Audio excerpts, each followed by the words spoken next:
We explain the impact of Napoleon on the global stage. It would appear that Napoleon had ambitions to bring his type of order and law to all of Europe, and also to strengthen French colonies overseas. Part of his Napoleonic Code established slavery in overseas colonies after it had been removed under the National Assembly in 1794. Napoleon had time to consider these things after 1802, when Britain and France signed a temporary peace treaty, Amiens.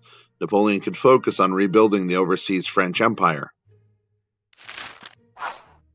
Napoleon had not pushed slavery early on, respecting what Toussaint Louverture had done in Haiti in 1791. However, in the treaty, Britain restored Martinique and other slave islands, and the planters pushed Napoleon to keep the system. Napoleon also knew that it was a matter of time before Europe was at war with France again based on his plans, and he would need funding and resources. Saint Dominique, Haiti, would play a part. He also traded Spain land in Tuscany for a return of the Louisiana Territory to France. From there, he could buffer and attack the U.S., Britain, and Spain. Haiti would be the base of operations, however he didn't count on the resistance of Toussaint Louverture and the freed slaves.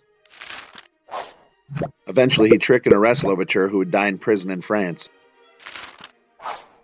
The intense resistance would force Napoleon to give up his dreams of an overseas empire. Napoleon had sent 80,000 soldiers, led by his brother-in-law Charles de Clercq, to bring French rule back to the island. 50,000 French would die, including 18 officers. In his quest to abandon the New World and pay for his wars, Napoleon would double the size of the United States by selling them Louisiana, which was part of a long-term negotiation between the U.S. and France over the end of the quasi-war, U.S. war debts, the XYZ Affair. The hostilities had ended with the Convention of 1800. Napoleon's focus was put back on his plans for Europe. He had declared himself Emperor of France in 1804. In 1805, he declared himself King of Italy and attempted an invasion of England with the help of his Spanish allies. The English fleet under Admiral Nelson was too much and won the Battle of Trafalgar. Napoleon used his quick land tactics to overrun the Holy Roman Empire, capture Vienna, and gather an Austrian surrender.